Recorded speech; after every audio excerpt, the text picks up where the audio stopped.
a prescrição, princípios gerais da prescrição de exercício focado no exercício aeróbio, né? Então, trazer para vocês aqui sobre os componentes da sessão de exercício, as estratégias de controle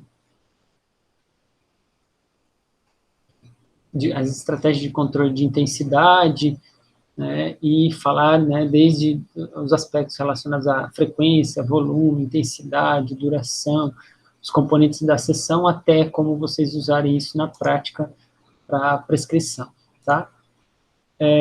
Bom, finalidade geral, né, da estratégia de prescrição de exercício aeróbio prioritariamente, né, melhorar a aptidão física, mais especificamente o componente aeróbio, promover saúde, né, reduzir os fatores de risco. Então, esses são os principais aspectos, mas tudo isso garantindo segurança. Então, o que é um aspecto fundamental aí para garantir a continuidade do aluno e evitar, né, os possíveis problemas. Então, a gente sempre vai sempre estar focando, né, em otimizar os benefícios e reduzir os riscos. Então, essa é uma das diretrizes que vem aí, herança, né, da nossa, nosso foco, né, nossa inspiração médica, né, que também tem esse tipo de base, né. Bom, tudo isso, lembrando que nós precisamos avaliar, né, a necessidade de saúde, estado clínico do aluno e os interesses individuais. Existe a pirâmide, né, de atividade física, que é um norteador que também permeia, né, essa nossa discussão, onde a ideia é tirar a pessoa de comportamentos relacionados a essa base, né, ao topo aqui, que seria atividades de comportamento sedentário, e levar ela para atividades físicas e exercício, né, de forma progressiva, né, tentando ocupar o maior número de tempo possível na vida dela.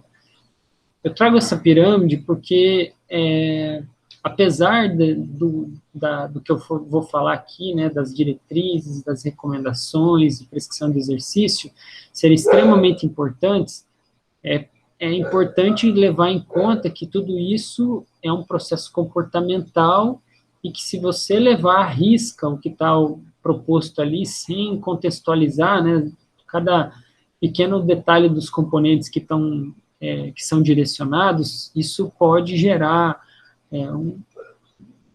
uma dificuldade, né, do aluno em incorporar isso na rotina dele. Então, tomar sempre esse cuidado e olhar sempre para o aluno como um sujeito que tem suas dificuldades, que está melhorando cada dia um pouco, né, e não uma pessoa que precisa alcançar um determinado estado porque é o recomendado.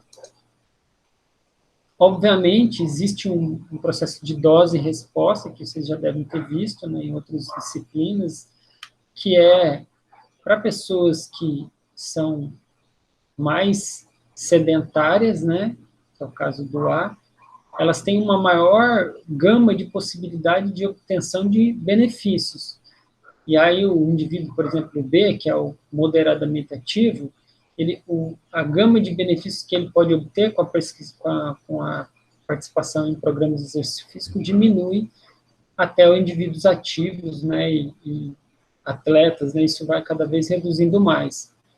Então, pensando nisso, quando a gente se depara com um sujeito sedentário, lembrar que ele precisa de pouco para melhorar bastante, né? Então, ele não precisa ter um estímulo. O estímulo para ele pode ser mais ponderado em comparação ao indivíduo que são mais ativos. Então, sempre evitar fazer esse tipo de comparações, né?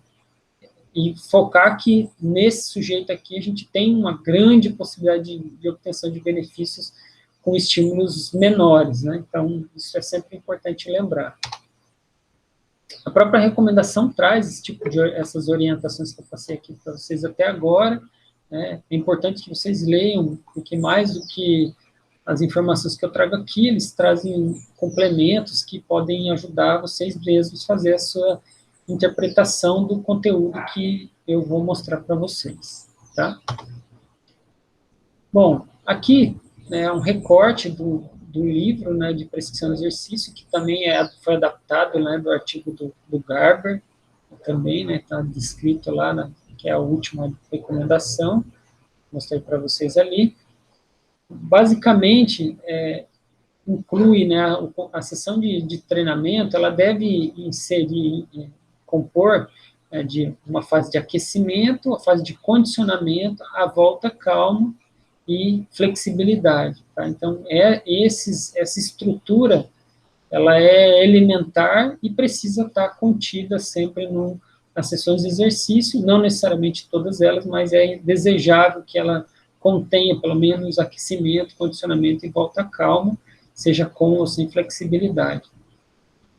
O aquecimento é sugerido de 5 a 10 minutos, atividade física cardiorrespiratória de intensidade leve a moderada e de resistência muscular localizada, né? Condicionamento, aqui eu vou detalhar mais, mas é só para vocês terem uma ideia, né? De 20 a 60 minutos de atividade física aeróbica, resistência neuromotora, né? Ou esportiva, né? Dependendo do foco.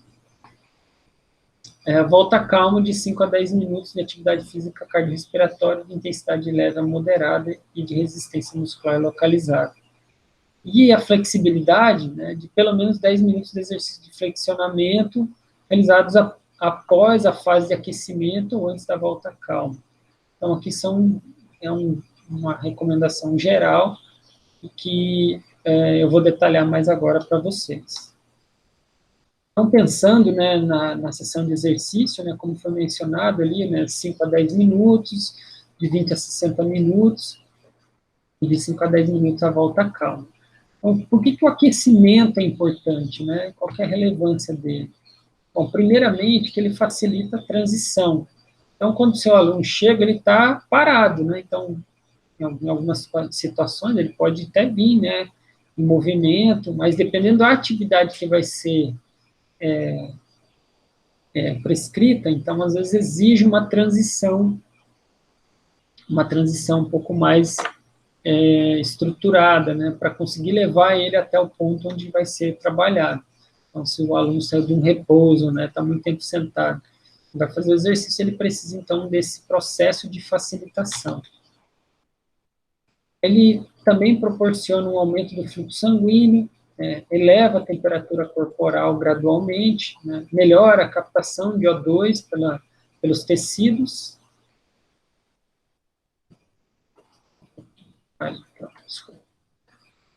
Eleva o metabolismo, né, reduz o risco de lesões. Então, bom, tudo isso aqui é um mecanismo fisiológico, mas aqui o risco de lesões também está atrelado à amplitude de movimento, então é importante pensar que o aquecimento ele tem essa finalidade para induzir movimentos amplos, né, lentos e graduais, progressivos, e também previne anomalias cardíacas, né? Então, que também é uma função do aquecimento. Então, uma pessoa que gradualmente vai se elevando, né, o nível de atividade corporal até o nível do exercício que vai ser exigido, acaba tendo menores incidências de problemas cardiovasculares, por exemplo.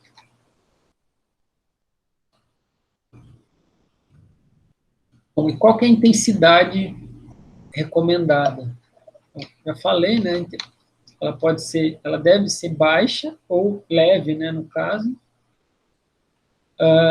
mas aumentando gradualmente até próximo daquela alvo, né, da sessão de exercício.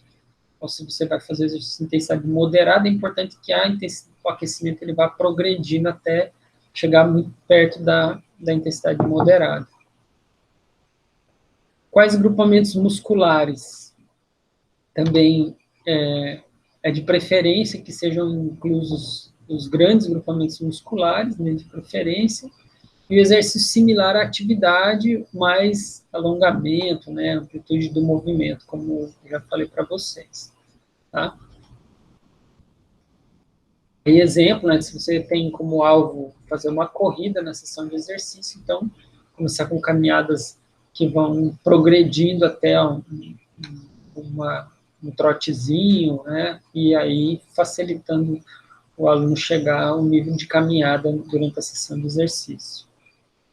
A fase do condicionamento, ela é uma fase que envolve várias possibilidades, tá? Então, ela pode incluir estímulos cardiorrespiratórios, de resistência, de flexibilidade, né? E pode por quê? Porque vai depender, obviamente, dos objetivos daquela sessão de exercício. Então, como a gente está abordando exercícios, estímulos cardiorrespiratórios, então é basicamente nisso que a gente vai focar hoje, mas poderia ser outras coisas, outras atividades, e aí o aquecimento e a volta calma naturalmente podem obedecer alguns dos mesmos princípios, né, adequando de acordo com, a, com, a, com o tipo de estímulo que vai ser proposto. Bom, dos estímulos cardiorrespiratórios eu vou detalhar mais à frente, mas principalmente os aspectos relacionados aos componentes.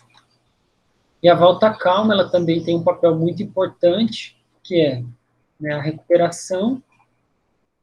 Então, quando você não para abruptamente a sessão de exercício, então você faz com que a musculatura, principalmente de membros inferiores, continue funcionando como bombas, né, que vão auxiliar no retorno venoso. Então, em vez de sobrecarregar a ação do miocárdio, então você tem as próprias, né, a própria musculatura auxiliando nesse processo. Né, auxilia no processo de dissipação do calor, né, e prevenção, novamente, de anomalias cardiovasculares. Tá? Então, basicamente, a sessão de exercício ela tem esses componentes, essas características. Ela pode ser modulada, né, de várias formas, levando em conta as orientações que eu passei para vocês, mas esse norteador central, ele basicamente não muda, tá? Eu vou dar uma paradinha aqui e logo dou a sequência no conteúdo para vocês.